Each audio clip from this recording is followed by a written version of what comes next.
As global leaders gather in Johannesburg for the G20 summit, an unexpected terror is shaking European capitals.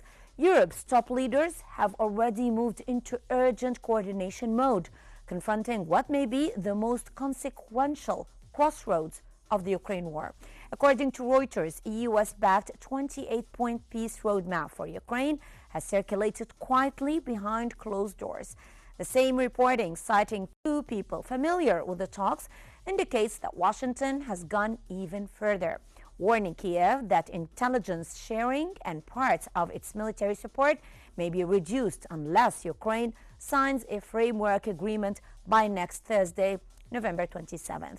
This looming deadline, repeated across Bloomberg and The Guardian, has accelerated high-level consultations. European leaders, including von der Leyen, Macron, Merz and Starmer, have already gathered for emergency coordination, holding rapid-fire meetings and calls with President Zelensky on the sidelines of the G20. So, tonight, we ask, is Europe aligning with Washington's pressure or preparing to push back? I'm Hala Al-Hamalawi. Welcome to Think Tank.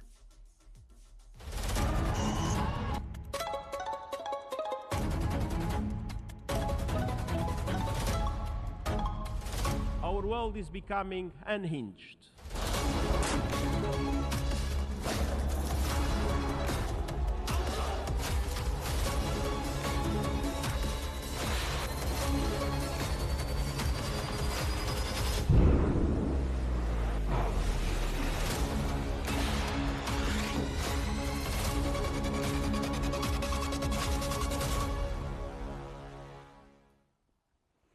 European leaders are meeting on the sidelines of the G20 summit in Johannesburg to discuss the response to a U.S. peace plan for Ukraine, which has been met with significant criticism.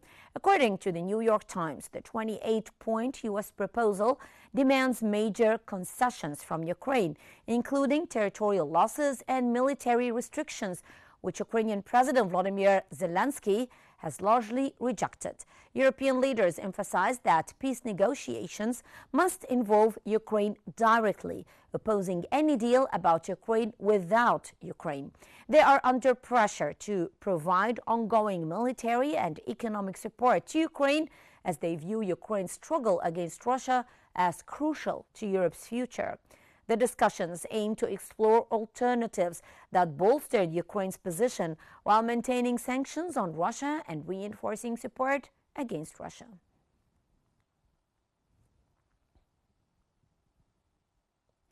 The U.S. has warned NATO allies that if Ukrainian President Volodymyr Zelensky does not sign a U.S.-backed peace deal with Russia soon, Ukraine will face much harsher terms in the future. The Guardian stated that U.S. Army Secretary Dan Driscoll, after meeting Zelensky in Kiev, urged quick acceptance of the deal despite difficult concessions, including territorial losses. The U.S. fears delaying agreement will weaken Ukraine's position and risks losing key support, including military intelligence and weapons. Zelensky called this a challenging moment and vowed to protect Ukraine's dignity and constitution, although the deal, heavily influenced by Russia, is controversial among European allies. The U.S. aims for its signing by Thanksgiving, pushing a 28-point plan that balances ending the war with complex geopolitical compromises.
As European leaders gathered at the G20 in South Africa, we turn to two seasoned voices for clarity. From Berlin, Mr. Joachim Bitterlich, former diplomatic and security policy advisor to Chancellor Helmut Kohl, and from Washington by Mr. Dan Rene, a political researcher specializing in transatlantic relations. Both will offer insight into the strategic logic driving U.S. pressure on Kiev. We invited them to walk with us through what's at stake, how Europe is reacting, and what could happen next. So welcome to Q News. Gentlemen, I would start with you, Mr. Bitterlich. Now, how do European leaders interpret Washington's reported deadline for Ukraine to sign a framework by next Thursday? Well, if you look at the leader's statement on Ukraine from Johannesburg this afternoon, they consider this draft as a basis, but which will require additional work. It's expressed in a diplomatic way that especially the Europeans are not at all satisfied by the 28 points developed by the Americans with the Russians. Because when you look at these 28 points, well, these are territorial sacrifices, vague guarantees. There's a risk of security for Europe, not to forget. And, well, it's for the Ukrainians a bitter surrender to some extent. And therefore, you have two winners at the end of the day. I don't know how my American colleague is seeing this. The real winner is Putin, first of all, when you look at all the different points there. And at the same time, the US. The Europeans, well, second rank, and the Ukrainians have to take it. Mr. Rene, from Washington's perspective, what drives the urgency behind this reported ultimatum? Well, and thank you so much for the opportunity to be here. It's really an interesting moment in diplomacy. This meeting, at least the agenda item for the peace plan that the White House has unveiled, this wasn't planned. This is moving incredibly quickly, and I think the Europeans are thinking that the speed of which this plan is moving is outpacing their ability to help shape it. So, the fact that this was added to the G20 meeting here at the last minute does reflect that there are serious discussions underway on this geopolitical shift that we're looking at here, and it impacts the continent's long-term security. So this isn't just about Ukraine's future. This is about Europe's role. This is about decisions that it might define the next, 100 years, 1,000 years. I mean, this is something that the Europeans can't afford to be sidelined, where the stakes are so high in these negotiations. And again, the speed of what we're looking at here, again, we've been here before, unfortunately, where there's been meetings, incredible optimism, and then a disappointment. Whether that was the meeting with President Putin in Alaska, Zelensky coming to the White House, the European leaders coming to the White House. Again, it is definitely a new idea, a new plan here. But what I am remaining optimistic about, even though we've been disappointed so many times here, is that we're talking about peace. We're talking about trying to find a solution.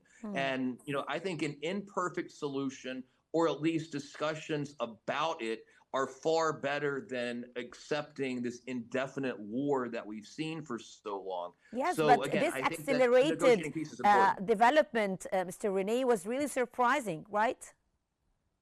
Incredibly surprising. Again, I don't think that anyone was necessarily expecting this. And again, I think that the fact that this has been added to the G20 agenda here at the last minute, where the United States is not even going to be there, by the way. I mean, Trump in the White House and the Americans are boycotting this meeting of the G20 for reasons completely different from these peace plan negotiations. But this is the speed here is something that again it's important. Things are moving very quickly. But the stakes are higher for Europe than they are for Washington, and it's important that the Europeans have their voices represented. And again, I think that for the White House, for Trump, and for the U.S., I mean, again, a negotiated peace is even if it's not a perfect one.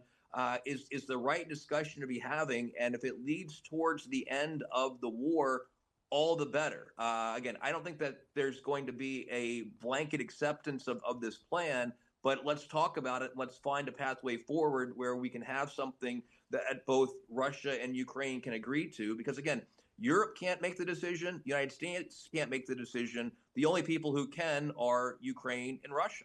Exactly. Mr. Bitterlich, now European leaders are reportedly coordinating at the G20. So what does this signal about internal EU cohesion or an anxiety, if we may use the word? We have to see clearly today we work at the European level within a core group. This is France and Germany, and you have to add in security matters a third country to this core group, which is no more a member of the EU, is Great Britain. And these three nations are working here as a core group, and they have taken at the same table the other Europeans present their place. This means the Italian Prime Minister, the President of Finland, who is an excellent personality, the President of the European Council, and the President of the European Commission. In order to launch the European positioning and the demand at the same time, okay, we accept these 28 points as a basis, but we would like to see urgently with the US and with the Ukrainians to see these 28 points in detail, because there are certain points where the Americans act without having consulted us, without, let's say, accepting, let's say, seeing the opinion of EU of Europeans. For example, there should be, point number 2, a non-aggression pact between Russia, Ukraine, and Europe. But someone should talk to the Europeans before concluding such a pact. Someone to the Ukrainians. And if you look at this whole catalog, I see certain parts which have been on the table since 2015, the famous Minsk agreement, and which were for me, till my last day in Moscow, it was 2019, clearly foreseeable and to some extent not avoidable. We know it has to be to some extent a bitter peace to stop Vladimir Putin. Because remember, the aim of the Russians is from the beginning the same. The Russians want to take over Ukraine because they consider Ukraine as a country belonging to them, or reach at least what we call in Western Europe a Belarus situation or Belarus state. And therefore, how to stop under the given circumstances after 3 years of war, where Putin does not show any signal of stopping, how to stop him. And I know it's an extremely difficult task for the Americans. Yes. He would like to reach this as, let's say, after Gaza, his next, let's say, step of bringing about somewhere at least a ceasefire or peace in the longer run. There are interesting parts in these 28 points, but certain points the Europeans get the feeling it's done behind, not with them, and only in the American interest. Okay, I see your point.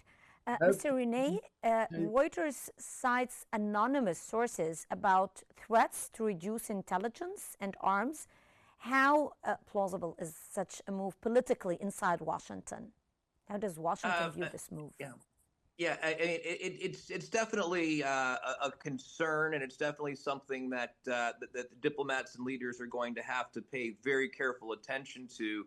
But again, not really sure about how much this balance and concern is really going to impact the overall decisions that need to be reached when it comes to negotiating this peace. I mean, President Zelensky he's got to be facing one of the most difficult balancing acts of any particular leader at any point in our history. I mean, the stakes could not be higher for him, and the difficulty in negotiating this can't be more. I mean, it's unimaginable. On one hand, Ukraine is so dependent on the United States for their military assistance, from ammunition to defense systems. I mean, we even saw how the reaction on the Tomahawk missiles, that those discussions here a few weeks ago were so upsetting to what might happen in the region. But then, with that support, Ukraine is able to support the war. Without it, it's going to be completely compromised. And so Zelensky has to balance the dependency with the dignity for these negotiations. And what we're hearing about this plan right now, I mean, again, the details, it sounds like that they're still very confidential, and we're going off of things that have been leaked, which are causing significant friction, whether it's a division of territory, whether it is amnesty for Russian troops, whether it's something that comes down to, again, territory disputes. I mean, this is going to be pressure on all sides. But again, even though if this plan is taken, or parts of it are taken and accepted, we are going in the right direction. I know, like when we talked about what happened with Israel and Gaza, there are setbacks. There will be setbacks to this once the peace plan is negotiated. There will be setbacks, but the thing is that we need to be looking forward. We need to find ways to build trust. There has to be European involvement, because again, without that European involvement, it affects Europe more than it impacts the U.S. Yeah. Exactly. Yes. Mr. Bitterlich, now, how are NATO structures likely reacting to potential U.S. pressure on Kiev, given alliance sensitivities? Well, it's normal. The Americans are, let's say, the leader within NATO. It's clear that the Americans, insofar, will execute a certain pressure on the Europeans. But again, at the end, the Europeans will have to defend one treaty, this plan, even at home. And the Ukrainians will have to defend it at home too. We may discuss about, let's say, the personality of Zelensky. We could discuss for a long time, but take this number 25 in Ukraine will take place 100 days after the conclusion of this agreement, elections. In Russian eyes, this means that Zelensky has to leave at the end, and Ukrainians will have to vote, as they have done once in the past, for, let's say, a pro-Russian president. What to do? Or the other text, 26, all this conflict participating parties will obtain full amnesty.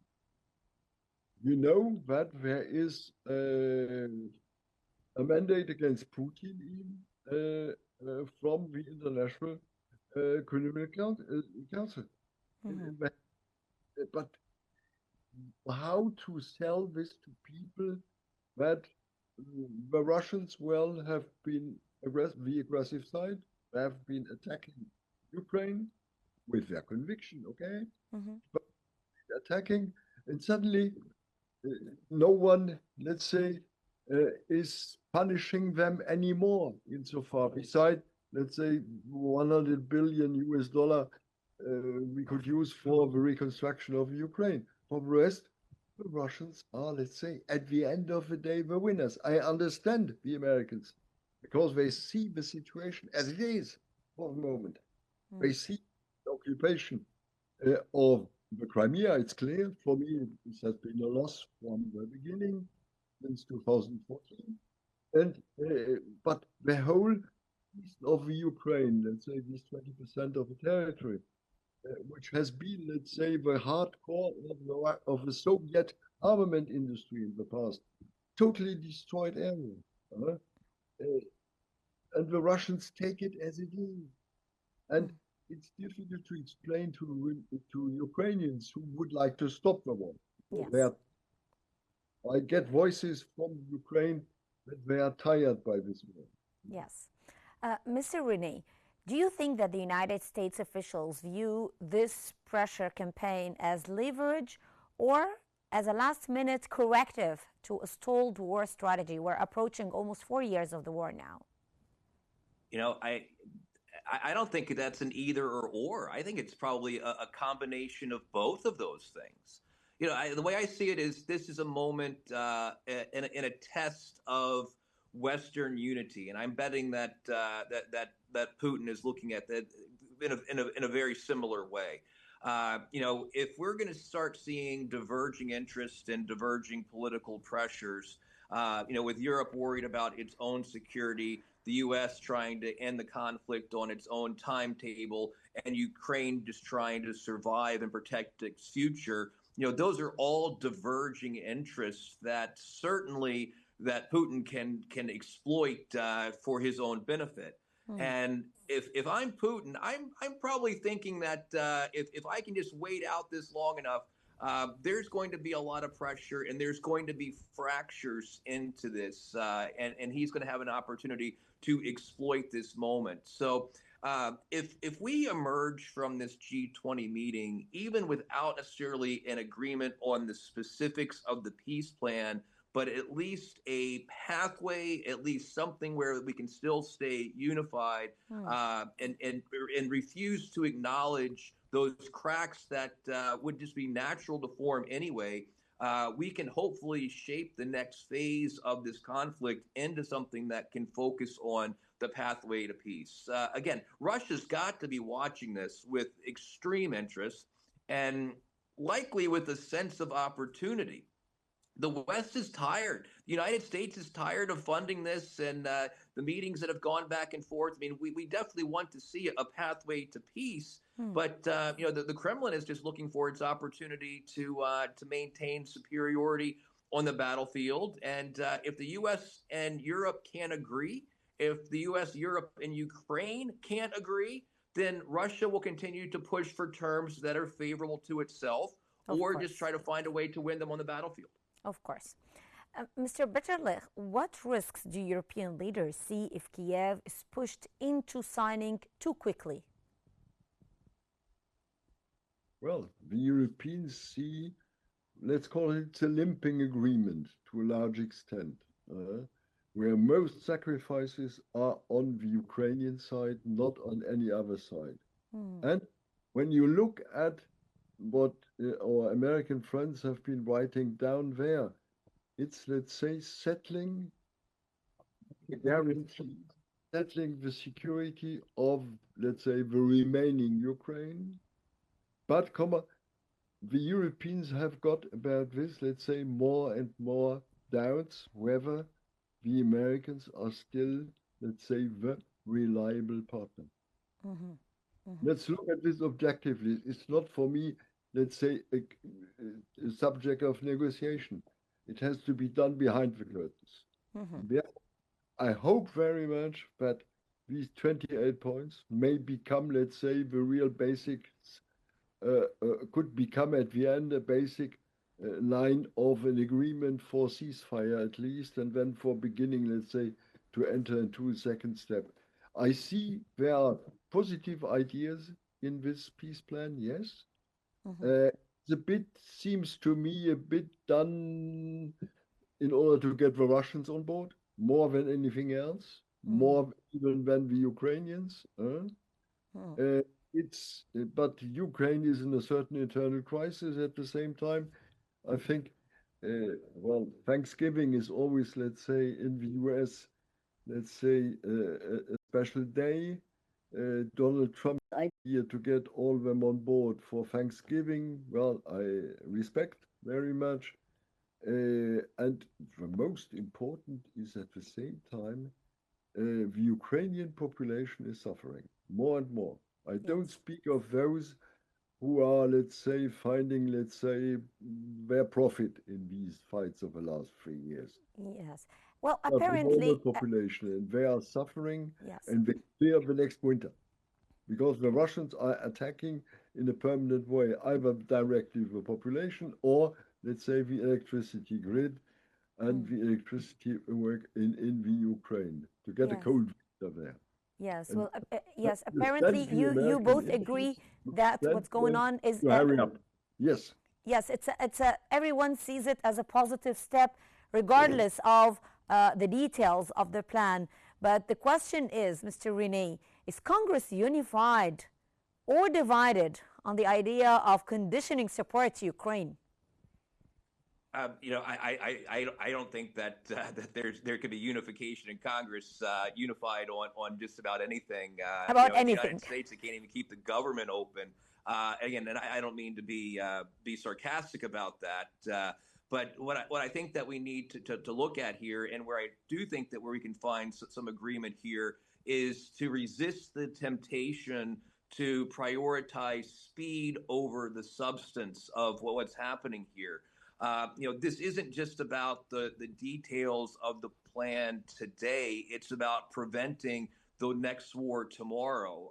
Because if Ukraine is left in a weakened state, there could be a regrouping, and we could end up having another war here in a few years. Which again would put us right back where we are with Europe, staring down these dangers all over again.